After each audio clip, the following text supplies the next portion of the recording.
Good evening guys. आप सभी का स्वागत है हमारे channel Rathore sir two eight 2438 पे। तो स्टूडेंट्स, आज हम पढ़ने जा रहे हैं इंग्लिश मीडियम की एसएसटी का मॉडल पेपर क्लास 10th 2026 अर्थात 2026 का ये मॉडल पेपर है। और जैसा कि मैंने आपको पहले ही बताया कि भी हमारे पास में अलग अलग मॉडल पेपर तैयार हैं, जैसे पॉलिटिकल साइंस का हो गया, इकोनॉमिक्स का हो गया, ज्योग्राफी का हो गया और हिस्ट्री का हो गया। तो ये मैंने आपको पहले इकोनॉमिक्स का दे दिया, अब ये पॉलिटिकल साइंस का चल रहा है और सी सेक्शन के मैंने दो पार्ट बनाए हैं, क्योंकि सी सेक्शन के अंदर 4 क्वेश्चन आते हैं। तो 2 क्वेश्चन तो मेरा पहले पार्ट में आ गया और अगले 2 क्वेश्चन जो हैं वो मैंने इस पार्ट में लिए हैं। तो सेक्शन सी आज पढ़ते हैं। देखिए, पहला है section C part second. First part में 2 क्वेश्चन है, मैंने पहले करवा दिए। Model paper 26 class 10th political science. तो स्टूडेंट्स, ये इंग्लिश मीडियम के पॉलिटिकल साइंस का अर्थात सोशल साइंस में जो 4 सब्जेक्ट है हमारे, पॉलिटिकल है, इकोनॉमिक्स है, ज्योग्राफी है और हिस्ट्री, चारों के मैंने अलग अलग मॉडल पेपर बनाए हैं। यानी जब एनुअल एग्जाम आएगा तो चारों एक साथ आएंगे, लेकिन मैंने अलग अलग क्यों बनाए हैं कि आपकी बहुत ही बढ़िया तैयारी हो जाए, अच्छी से अच्छी तैयारी हो और 100 में से 100 नंबर आपको मिले, ऐसी व्यवस्था के लिए मैंने ये सब किया है। तो स्टूडेंट्स, ये ध्यान रखना आपको। देखिए, पहला थर्ड क्वेश्चन देखिए, what is the importance of the Supreme Court in our democracy. अर्थात लोकतंत्र में सुप्रीम कोर्ट का क्या महत्व है। भैया, सुप्रीम कोर्ट लोकतंत्र में बहुत बड़ी भूमिका निभाता है, अर्थात जितने भी हमें मौलिक अधिकार दिए गए उनकी रक्षा करता है। अगर सरकार किसी व्यक्ति के साथ अगर कोई गलत व्यवहार करती है तो हम सुप्रीम कोर्ट की सहायता लेते हैं। यानी सुप्रीम कोर्ट लोकतंत्र की रीढ़ की हड्डी होती है। यानी supreme court is the backbone of a democracy. मैं दूसरे शब्दों में यही कहूंगा कि लोकतंत्र ही सबसे अच्छी शासन व्यवस्था है और लोकतंत्र में सुप्रीम कोर्ट की जो भूमिका है वो भी श्रेष्ठ है। तो यहां हम पढ़ रहे हैं कि लोकतंत्र में सुप्रीम कोर्ट अर्थात उच्चतम न्यायालय की क्या भूमिका है। तो देखिए, the Supreme Court plays a very important role in democracy. अर्थात सुप्रीम कोर्ट का लोकतंत्र में बहुत अच्छी भूमिका है या महत्वपूर्ण भूमिका है। It works in the country as the guardian of the constitution. अर्थात हमारे देश के अंदर जो उच्चतम न्यायालय है या सुप्रीम कोर्ट है वो एक अभिभावक की तरह, एक रक्षक या गार्जियन की तरह काम करता है, हमारी बहुत ध्यान रखता है। It is important in following veg. हमने इसके महत्व को अलग अलग भागों में दिखाया है। अर्थात ये 3 नंबर का क्वेश्चन आता है तो हमें 3 फंक्शन इसके लिखने हैं। पहला है protector of fundamental rights. Protector का अर्थ होता है रक्षक। तो उच्चतम न्यायालय या सुप्रीम कोर्ट मौलिक अधिकारों की रक्षा करता है, यह प्रोटेक्टर होता है, रक्षक होता है किसका? मौलिक अधिकारों का। जैसा कि हम जानते हैं कि आर्टिकल भारतीय संविधान के भाग 3 में आर्टिकल जो 14 से लेकर के 28, 14 से लेकर 19 तक जो हमें मौलिक अधिकार मिल रहे हैं, या टोटल जाएं तो हम 32 तक मौलिक अधिकार मिल रहे हैं, उन तमाम मौलिक अधिकारों की रक्षा कौन करता है? भी सुप्रीम कोर्ट करता है। जब हमारा देश में संविधान लागू हुआ, मूल संविधान में हमें 7 मौलिक अधिकार प्राप्त थे, लेकिन संपत्ति के अधिकार को हटा दिया गया। अब केवल हमारे पास में कितने मौलिक अधिकार है? 6 मौलिक अधिकार है। अब 6 मौलिक अधिकारों का अगर कोई नुकसान करता है, या सरकार हो, चाहे कोई व्यक्ति हो, चाहे कोई संगठन हो, चाहे कोई पार्टी हो, राजनीतिक दल हो, अगर कोई नुकसान पहुंचाता है तो नागरिक, भारत का नागरिक सीधा सुप्रीम कोर्ट में अपील कर सकता है। तो क्या कहता है देखते हैं। देखो, protector of fundamental rights as we know, जैसा कि हम जानते हैं, it protect our fundamental rights, ये हमारे मौलिक अधिकारों की रक्षा करता है। If any one's rights are violated, violated का मतलब उल्लंघन होना, अगर किसी भी व्यक्ति के मौलिक अधिकारों का उल्लंघन होता है, they can directly approach the court of for justice, तो वो न्याय मांगने के लिए कोर्ट यानी सुप्रीम कोर्ट उच्चतम न्यायालय में अपील कर सकता है। वो अपनी एप्लीकेशन सुप्रीम कोर्ट में लगा सकता है। दूसरा इसका क्या कार्य है? गार्जियंस ऑफ द कॉन्स्टिट्यूशन, अर्थात जो संविधान उसका गार्जियन कौन है? उच्चतम न्यायालय। तो गार्जियंस ऑफ द कॉन्स्टिट्यूशन का मतलब है कि भारतीय संविधान का रक्षक और भारतीय संविधान का अभिभावक गार्जियन अगर कोई है तो वह है सुप्रीम कोर्ट। क्या कहता है?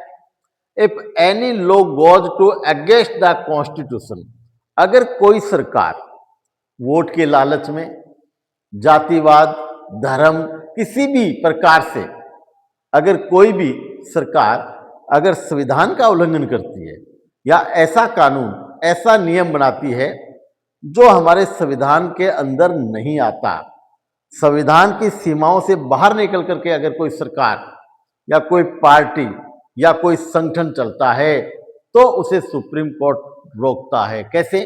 देखो, if any law goes to against the constitution, अगर कोई कानून संविधान के विरुद्ध हो, Supreme Court can declare it invalid, तो उच्चतम न्यायालय अर्थात सुप्रीम कोर्ट उस नियम को, उस कानून को अवैध घोषित कर सकता है। इल्लीगल का मतलब अवैध। नंबर 3 में क्या कहता है? Maintain rule of law, it ensures that every citizen is equal before the law, अर्थात मेंटेन्स रूल्स ऑफ लॉ का मतलब है कि कानून को या नियम को बनाए रखने का काम करता है सुप्रीम कोर्ट। क्या कहता है? ये कहता है कि अगर जो भी कानून सरकार बनाती है सबको ध्यान में रख के बनाएगी, अर्थात कानून के सामने सब बराबर हैं, न कोई गरीब अमीर, जाति, धर्म, भाषा, लिंग, इसके नाम पर कोई अगर भेदभाव करता है तो ये कानून के विरुद्ध होता है और इसके लिए हम सुप्रीम कोर्ट की शरण में जा सकते हैं। तो इस प्रकार से आपने देखा कि भारतीय संविधान मान लीजिए या लोकतंत्र मान लीजिए, लोकतंत्र एक ऐसी शासन व्यवस्था है जो अन्य तमाम शासन व्यवस्थाओं से उत्तम है, बेटर है। तो भारत में भी लोकतांत्रिक शासन व्यवस्था को अपनाया गया है। तो इसके अंदर, लोकतंत्र के अंदर भी जो अहम भूमिका जो प्ले करता है, रोल अदा करता है, वो है सुप्रीम कोर्ट। तो हम कह सकते हैं कि सुप्रीम कोर्ट का लोकतंत्र में बहुत अधिक महत्व है। जैसे नंबर 1, वो मौलिक अधिकारों का रक्षक होता है, वो संविधान का अभिभावक यानी संरक्षण होता है और नियम और कानून को बनाए रखता है। तो ये तो हमारा था थर्ड क्वेश्चन। आंसर सहित आपको मैंने बता दिया, हिंदी बता दी, समझा दिया। आशा करता हूं आपके अच्छी तरह समझ में आ गया होगा। तो गाइज, जो भी इस वीडियो को देख रहे हैं जल्दी से सब्सक्राइब कर दें, फॉलो करें, लाइक वाले बटन को भी दबाएं, बेल आइकॉन को दबाएं, ताकि आपके जितने भी जानकार हैं उन सब के पास ये वीडियो पहुंचे और हम लोगों को मोटिवेशन मिलता रहे, ताकि हम और ज़्यादा मेहनत करके आप लोगों के लिए ये फ्री ऑफ कॉस्ट वीडियो जो है वो चालू रखें। आगे देखते हैं question number 4। Describe the powers and function of the president of India. देखो, पहली बात तो ये कि भारत के अंदर जो हमने प्रेसिडेंट का जो पद लिया है वो लिया है ब्रिटिश से। जैसे ब्रिटिश की महारानी के नाम से वहाँ शासन चलता है, उसी प्रकार भारत में भी राष्ट्रपति के नाम से शासन चलता है। राष्ट्रपति हेड ऑफ स्टेट होता है, हमारे देश का प्रमुख होता है, कार्यपालिका का अध्यक्ष होता है। इतना ही नहीं, वो भारत का पहला नागरिक होता है, यानी president is the first citizen of India. जो भी कानून बनता है वो सब के सब राष्ट्रपति के नाम पर बनते हैं। राष्ट्रपति का जब तक हस्ताक्षर नहीं हो जाता कोई भी नियम कानून नहीं बनता। इसलिए राष्ट्रपति का महत्व बहुत ज़्यादा है। पावर भी है, काम भी है। जब पावर है तो काम होगा, जब काम है तो पावर होगा। क्योंकि राष्ट्रपति केवल कार्यपालिका हेड ही नहीं होता, वो हमारी तीनों सेनाओं का सेनापति भी होता है। वो जल सेना, थल सेना और वायुसेना तीनों का सेनापति होने के कारण अगर संकट काल की स्थिति होती है तो पूरे के पूरे पावर्स जो हैं वो राष्ट्रपति के हाथ में आ जाते हैं। लेकिन साथ में ऐसा भी है कि राष्ट्रपति जो है वो मंत्री परिषद की सलाह पर काम करता है। यहां आकर के राष्ट्रपति की जो वास्तविक शक्तियां हैं वो कम हो जाती है, अर्थात राष्ट्रपति को वो काम करने पड़ते हैं जो मंत्री परिषद के द्वारा कहा जाता है। हालांकि मंत्री परिषद को एक सलाहकार के रूप में नियुक्त किया जाता है, लेकिन हम सब जानते हैं भाई पूर्ण बहुमत होने के कारण और वास्तविक शक्ति जो है मंत्री परिषद के पास होती है, अर्थात देश के प्रधानमंत्री के पास होती है। तो आज हम देखते हैं कि आखिर राष्ट्रपति क्या काम करता है, उसके पावर क्या है। देखिए क्वेश्चन नंबर 4 में कह रहा है डिस्क्राइब, वर्णन करो, पावर और फंक्शन, फंक्शन माने काम, पावर माने शक्ति, प्रेसिडेंट ऑफ इंडिया, भारत के राष्ट्रपति की बात हो रही है, भारत के राष्ट्रपति के शक्तियां और कार्य। देखिए the president of India is the head of the state and the supreme commander of armed force, अर्थात भारत का राष्ट्रपति जो है वो देश का प्रमुख होता है तथा इतना ही नहीं वो सेनाओं का सेनापति होता है। President work on the advice of the council of ministers, राष्ट्रपति मंत्री परिषद के मंत्रियों द्वारा जो सलाह दी जाती है उस पर काम करता है। और he has following power and functions, इस प्रकार राष्ट्रपति हमारे देश में निम्नलिखित काम करता है। बहुत सारे काम हैं, लेकिन ये 3 नंबर का क्वेश्चन है, इसलिए हमें केवल और केवल 3 इसके काम लिखने हैं। तो इसके 3 काम राष्ट्रपति के जो आगे के 3 काम है वो निम्न प्रकार से हैं। तो हम देख रहे थे कि भाई हमारे प्रेसिडेंट के कौन कौन से कार्य हैं। तो भारत एक डेमोक्रेटिक कंट्री है, हम सब जानते हैं, लोकतांत्रिक देश है। तो भारत का राष्ट्रपति जो है वो निम्नलिखित काम करता है। क्यों करता है? देखो जैसा मैंने आपको बताया वो हमारे देश का प्रथम नागरिक होता है, वो हेड ऑफ द स्टेट होता है, अर्थात एग्जेक्टिव हेड वही होता है, कार्यपालिका का भी हेड वही होता है, उसी के नाम से भारत के अंदर शासन चलता है। लेकिन वो मंत्री परिषद का जो मंत्रियों की सलाह होती है उसको मानता है। तो इसलिए काउंसिल मिनिस्टर की सलाह मानने के कारण उसके काम जो है थोड़े सीमित हो जाते हैं। फिर भी इसके बहुत सारे ऐसे काम हैं जो इसके पद को सुशोभित करते हैं, राष्ट्रपति के पद की महानता को बताते हैं। देखिए कौन कौन से हैं। पहला, एग्जेक्टिव पावर, कार्यपालिका संबंधी अधिकार, being the head of the state, अर्थात देश का प्रमुख होने के कारण या देश का प्रमुख होने के नाते ही appoints prime minister and others.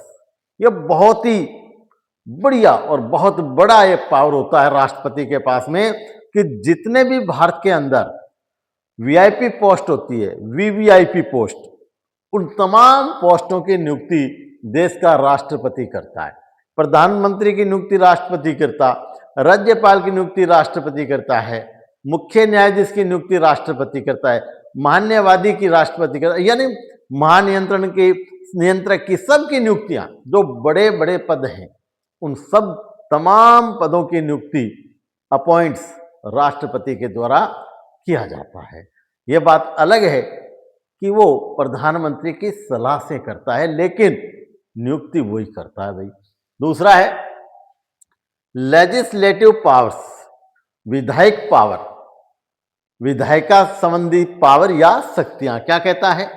देखिए, the president of India address the parliament of India, he plays an important role of pass the common bills. देखो भाई, पार्लियामेंट के 3 अंग होते हैं। अगर कोई ऐसा क्वेश्चन आ जाए how many organs of the parliament, तो आंसर होता है कि there are 3 main organs of the parliament, Lok Sabha, Rajya Sabha and the president. तो ये पार्लियामेंट का एक अंग होने के कारण पहली बात तो ये।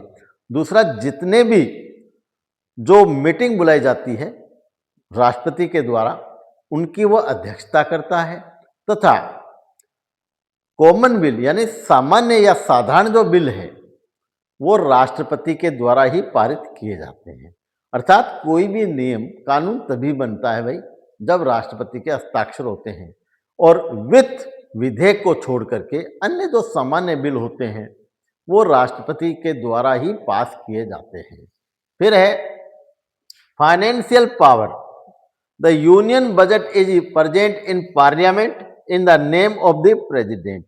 अर्थात केंद्र के अंदर जो सालाना बजट पेश किया जाता है, वार्षिक बजट जो पेश किया जाता है वो राष्ट्रपति के नाम पर ही किया जाता है। हालांकि वित्त मंत्री के द्वारा देश के अंदर पार्लियामेंट में जो भी वित्त से संबंधी विधेयक होता है उसको वो रखता है, लेकिन नाम राष्ट्रपति को होता है। अर्थात राष्ट्रपति के नाम पर ये सारे काम होते हैं। लेकिन अगर कोई इमरजेंसी का टाइम आ गया ना देश में, यानी संकटकालीन स्थिति के अंदर भारत के राष्ट्रपति के पास वो सारी शक्तियां सिमट कर आ जाती है जो मंत्रिमंडल के पास होती है। तो आज आपने ये पढ़ा, यानी मॉडल पेपर 10th क्लास का पॉलिटिकल साइंस का सेक्शन सी में जैसे मैंने आपको बताया 4 क्वेश्चन हैं। पार्ट फर्स्ट में मैंने 2 क्वेश्चन करा दिए, पार्ट सेकंड में, और कल मैं लेके आऊँगा पॉलिटिकल साइंस क्लास 10th का डी सेक्शन में 3 क्वेश्चन होंगे।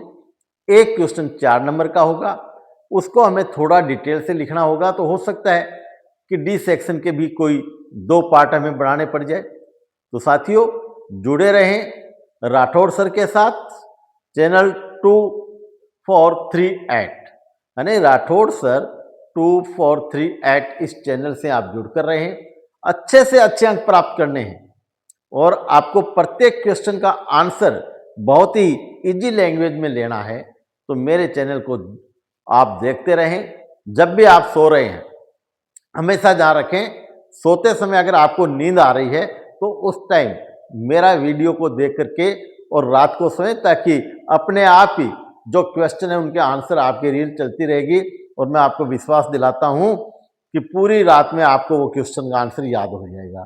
इसलिए कक्षा 8, 10th और 12th तीनों के लिए English, political science, economics, geography और यहाँ तक कि हिस्ट्री सभी के मॉडल पेपर्स मैं प्रोवाइड करवा रहा हूँ। आप इस वीडियो को ज़्यादा से ज़्यादा शेयर करें, सब्सक्राइब करें, फॉलो और लाइक करना न भूलें। आज के लिए इतना ही काफ़ी है। जय हिंद, जय भारत।